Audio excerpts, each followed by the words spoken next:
আজকে আমি আপনাদেরকে বেসনের প্রিমিক্স করে দেখাবো, যেটা কিনা আপনারা পুরো রমজান মাসের জন্য সংরক্ষণ করে রাখতে পারবেন।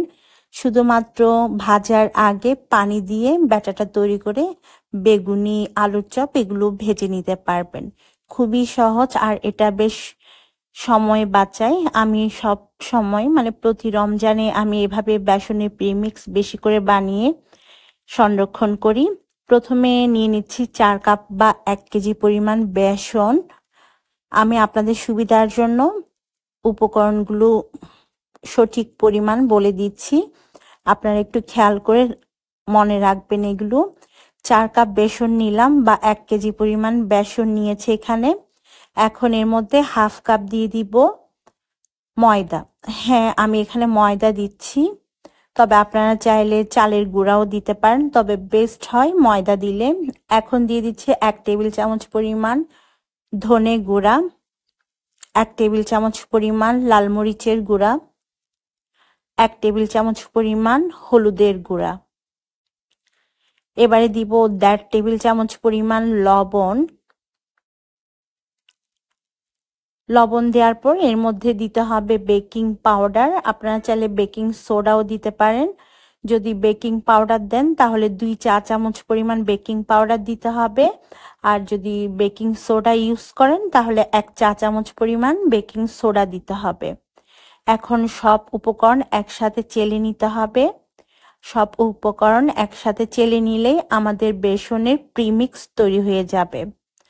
আর এই প্রিমিক্স আপনারা বানিয়ে বেশি করে পুরো রমজান মাসের জন্য সংরক্ষণ করতে পারেন। কোনো কিছুই আর দিতে হবে না, জাস্ট পানি দিয়ে ব্যাটারটা তৈরি করলেই হবে। তো আমার এখানে সম্পূর্ণ বেসন চেলে নেওয়া হয়ে গিয়েছে। এখন যে কোনো এয়ারটাইট বক্সে আপনারা এই বেসনের প্রিমিক্সটা সংরক্ষণ করতে পারেন। আমি একটা কাচের জারের মধ্যে এই বেসনের প্রিমিক্সটা রেখে দিচ্ছি, তবে চাইলে প্লাস্টিকের জারের মধ্যেও আপনারা রাখতে পারেন। আর এটা ভালো থাকবে, একদমই নষ্ট হবে না। তো আমার পুরো রমজান মাসের জন্য বেসনের প্রিমিক্স কিন্তু তৈরি। এখন এই বেসনের প্রিমিক্স দিয়ে পারফেক্ট ব্যাটার তৈরি করে দেখাবো। তাই একটা বাটির মধ্যে আমি নিয়ে নিচ্ছি 1 কাপ পরিমাণ বেসনের প্রিমিক্স। এখন এর মধ্যে অল্প অল্প পানি দিয়ে আমি ব্যাটারটা তৈরি করব। একবারে বেশি পানি দিবেন না, এতে করে ব্যাটারটা পাতলা হয়ে যেতে পারে। অল্প অল্প পানি দিবেন আর মেশাতে থাকবেন। আমি এখানে 1.25 কাপের মতো পানি ব্যবহার করেছি আজকের ব্যাটারটা তৈরি করতে, তবে আপনাদের একটু কম বা বেশিও লাগতে পারে, সেটা আসলে ডিপেন্ড করে বেসনের উপরে। তো অল্প অল্প পানি দিয়ে ব্যাটারটাকে তৈরি করতে হবে আর হ্যান্ড হুইক্সটা দিয়ে ভালো করে ফেটিয়ে নিতে হবে। যত ভালোভাবে এটাকে ফেটানো হবে এর মধ্যে ইয়ার ক্রিয়েট হবে। আর এই ব্যাটারটা দিয়ে যদি আপনারা বেগুনি, আলুর চপ এগুলো ভাজেন তাহলে অনেক বেশি ফুলকো হবে। তো এখনো আমাদের ব্যাটারটা বেশ ঘন, এর মধ্যে আরো কিছুটা পানি দিতে হবে।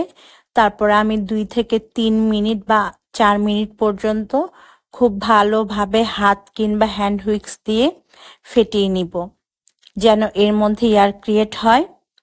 আর কিভাবে বুঝবেন আপনারা যে ব্যাটারটা পারফেক্ট হয়েছে?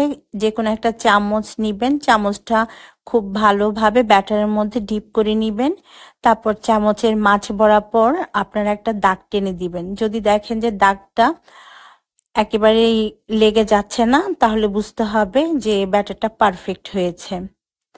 তো আজকের মতো আমি বিদায় নিচ্ছি, সবাই ভালো থাকবেন। আল্লাহ হাফেজ।